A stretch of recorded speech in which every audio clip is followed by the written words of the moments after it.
All right, welcome back to Hannity. So earlier today, President Trump traveled to Atlanta and addressed the National Rifle Association's annual meeting.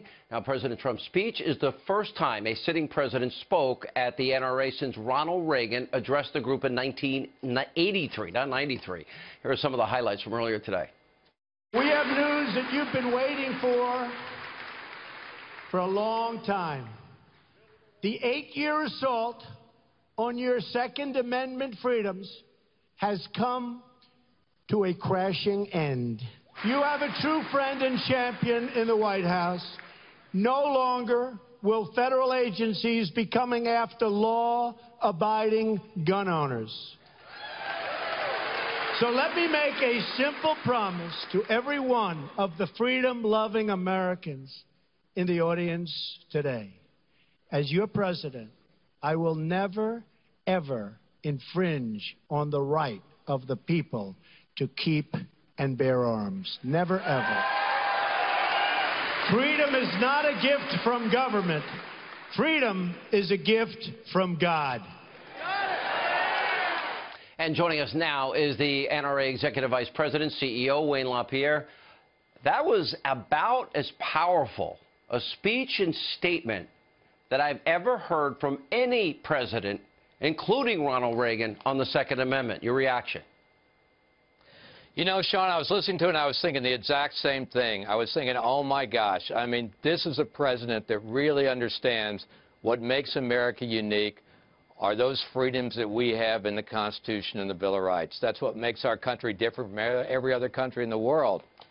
And at the same time, listening to him, it's a president who understands that when there's evil at the door, you don't disarm the law-abiding. The Second Amendment's a strength, not a weakness. He really gets that it's evil people and is proposing the novel concept of, hey, let's go after the bad guys and leave all the good people alone. Yeah, you know, it's actually very refreshing. You know, think the first time since Ronald Reagan did this in 1983. But you also, as a group, endorsed him earlier than you had previous candidates. What made you so certain? And by the way, you can check this off. Trump made another promise. One of the things that I think really defines his first 100 days is keeping his word on so many issues, big issues. Why were you so confident early on that he would keep his promise when others were doubting, fellow conservatives were doubting?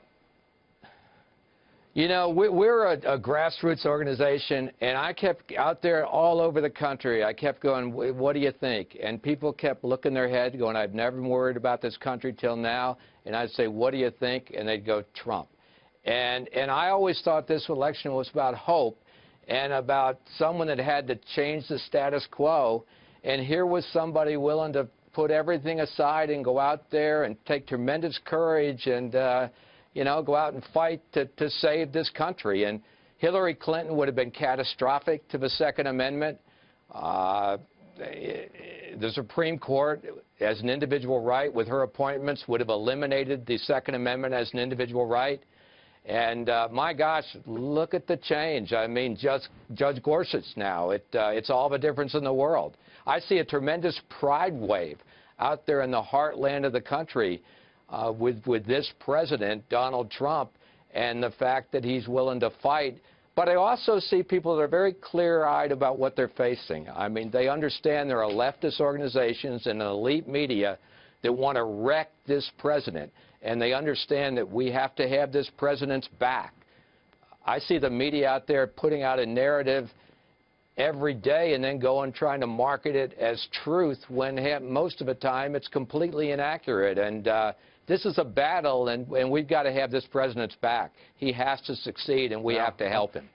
He was also right about one other thing, and that was that, yeah, there has been an assault on the Second Amendment now going on for a long time, and they don't understand what most of us that are pro-Second Amendment are trained and believe in the safety and the safe use and the safe storage of firearms, and a lot on the left don't understand it. Wayne, great day for your group. Thanks for being with us.